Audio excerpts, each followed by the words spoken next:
Can you give me your most unhinged, toxic job survival hacks? I started acting way busier than I actually am, and I let my new coworker take on majority of my work. He said he loves working hard and being busy, and he was constantly asking me for more work. So, careful what you wish for. Before this, I would constantly have mental breakdowns, get sick, and spiral under the stress. It's unethical for sure, but he literally asked for more work, probably to make himself seem good, so I gave it to him. My previous boss used to do the exact opposite of anything I recommended. No matter what I recommended, he'd yell, "Call me stupid," then do the exact opposite.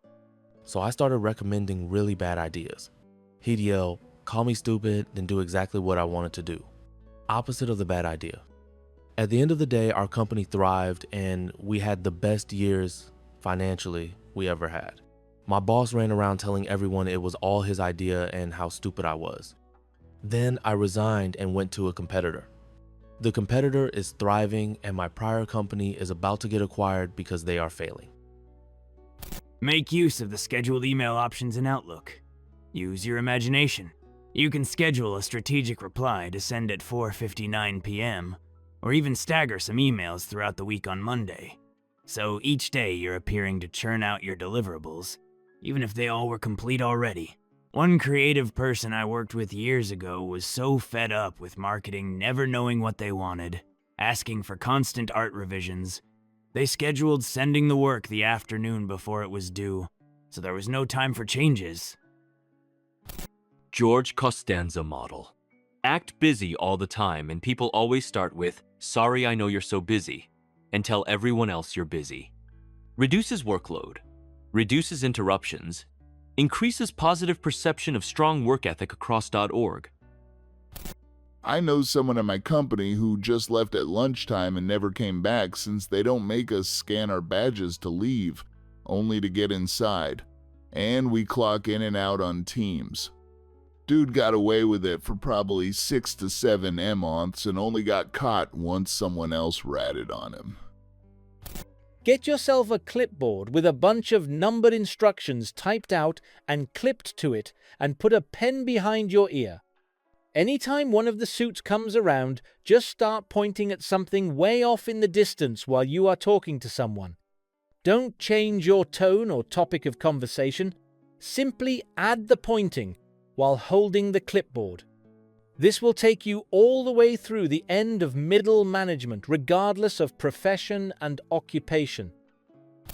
I used to take several breaks a day to walk outside, usually about an hour spent walking, split in 2 to 3 random breaks when everyone is busy and I can get away with it. I don't think anyone even cared that much because I was only reprimanded during my last days of my 2-week notice. It was really good for my back. Office jobs are nice in a sense that you don't do menial labor, but it's also not good for your spine. Going outside decreased the pain and was a way of coping with a mountain of work I was constantly assigned as a reward for being a good employee. Not unhinged, but set a weekly time block for like 2 to 3 H-hours called deep work and get your life stuff done. Then, take a nap. Do whatever. No one will question what you're doing. Also, always, do weekly therapy doing company hours and block your call weekly for it. You know how people oftentimes have meetings that are actually just them playing golf? I have that, but instead of golf, I fished with some of the guys from a city that I do a lot of work for. If the weather is nice, I occasionally have a meeting with the city and go fish with 4 of them for a couple of hours in the afternoon. George Costanza has some good advice on this topic. One of his tips, which I often use, is when I walk in the office, walk fast and seem like you're angry about something, make some huffing and puffing sounds. People will think that you are really busy with important tasks. Lots of sighing and mournful noises. No one will bother you because they think you are really stressed out. I learned it never was about how hard you worked, but how busy you looked and the results of your work in key areas that were more or less being graded. I started doing half as much work, but really focusing on the 1 or 2 things I knew they'd look at. I started taking credit for my work instead of just assuming we were all adults with a job to do. 6 months later, I was receiving nothing but praise. Once you have a stable positon, work at 40% your capacity, so once shit hits the fan, you can bump that to 70% and be perceived as a hard worker in a crisis. This is illegal, hence the throwaway Reddit. If your boss doesn't like to acknowledge when you're too sick to work, and basically seems to enjoy making you work while sick, spit in their drink or lick something that they touch often enough, soon, they'll feel the same as you and will probably take a few days off. Those kinds of people are the worst. My first job was in retail, and I had a coworker like that. Not only was he ignorant in general, probably didn't study well in school because he didn't know basic things, he was also very zealous in his hard work, like his life depended on it. The other people were smart, and quickly explained to me the ground rules on day one. Don't work fast because there's no need for it, and you'll only force the manager to give you more. Always have STH to do, pretend to be busy, and cooperate with us. That guy was the only dumbass who tried to be the employee of the month in a dead-end job that doesn't care and doesn't reward such needless enthusiasm. That business closed during COVID, so his several years of being a hound for the boss was all for naught. Smoke tons of weed.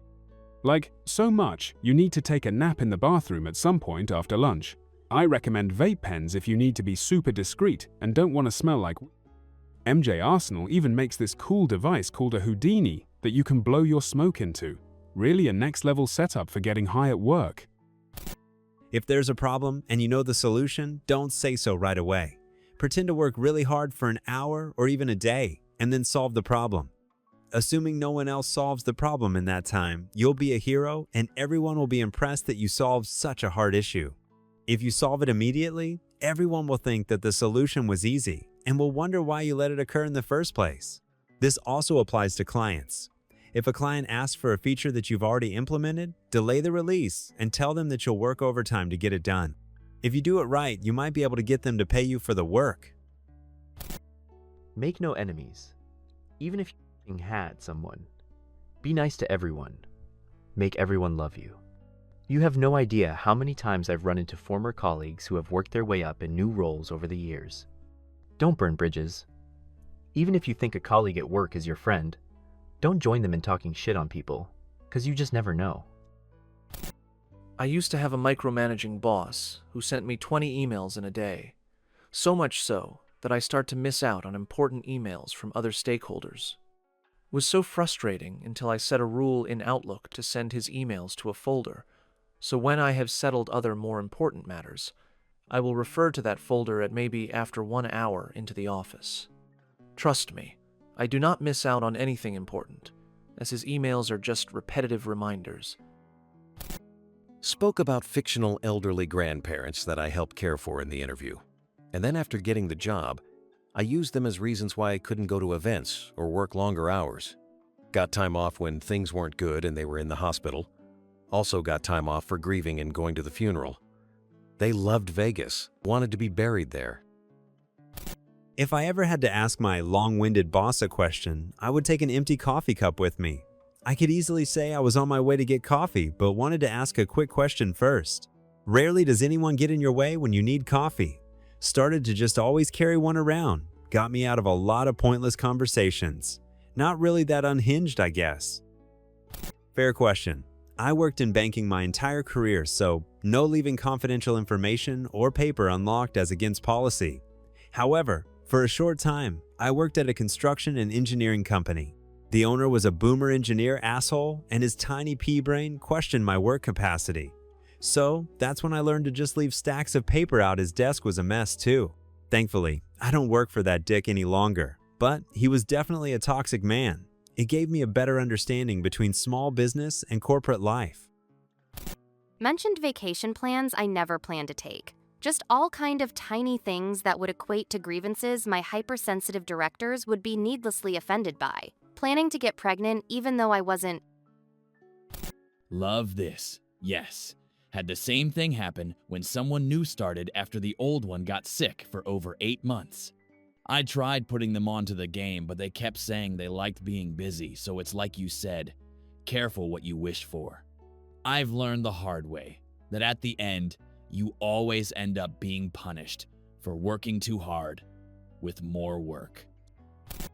Make friends with a couple clients or business contacts and use them in spaces on your calendar to look busy. The cool ones will help make up excuses to sound legit. Spent 90% of my shifts in the restroom doom scrolling. Oh wait, I'm doing that right now.